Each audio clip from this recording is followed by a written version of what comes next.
యజ్ఞోపవీతం కూడా స్వామివారికి ఉన్నది. ఆ బంగారు యజ్ఞోపవీతాన్ని మీ అందరికీ కూడా దర్శింపజేస్తూ ఉన్నారు. అందరూ సేవించండి.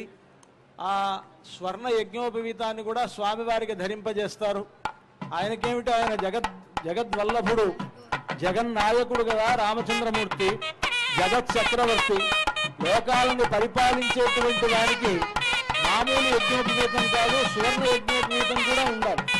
మామూలుగా ధనవంతులైనటువంటి మనమే బంగారం కాస్త బడ్జెట్ ఉంటే రకరకాల బంగారు వస్తువులు వేసుకుంటాం కదా.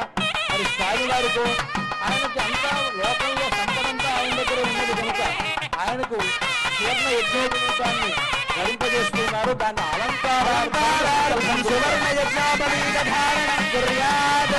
ఓం యజ్ఞోపవీతం పరమం పవిత్రం ప్రజాపతిర్యత్సాదం పురస్కారాత్. ఆయుష్యమగ్ర్యం ప్రతిమంత శుభ్రం యజ్ఞోపవీతం పరమస్తుతే. సువర్ణ యజ్ఞోపవీత ధారణ ముహూర్తస్సు ముహూర్తోऽస్తు భవంతో మహాంతో నిబృంహంతు. సువర్ణ యజ్ఞోపవీత ధారణ ముహూర్తస్సు ముహూర్తోऽస్తు. వరపూజాం కుర్యాత్. ఈ యజ్ఞోపవీత ధారణ అయిన తర్వాత ఇప్పుడు వరపూజ అనేటువంటిది చేస్తారు. మనకు కూడా వరపూజ చేస్తారు కదా. వరపూజ చేసినప్పుడు పానకం ఇవ్వడం ఇవన్నీ కూడా జరుగుతాయి. అలాగే ఇక్కడ కూడా వరపూజ. సాక్షాత్తు వరుడెవరంటే రామచంద్ర ప్రభు, శ్రీమన్నారాయణుడే రామచంద్రుడుగా అవతరించాడు. మామూలుగా వరుడంటేనే చాలు, ఆయన మహావిష్ణు స్వరూపంగా భావించమన్నారు.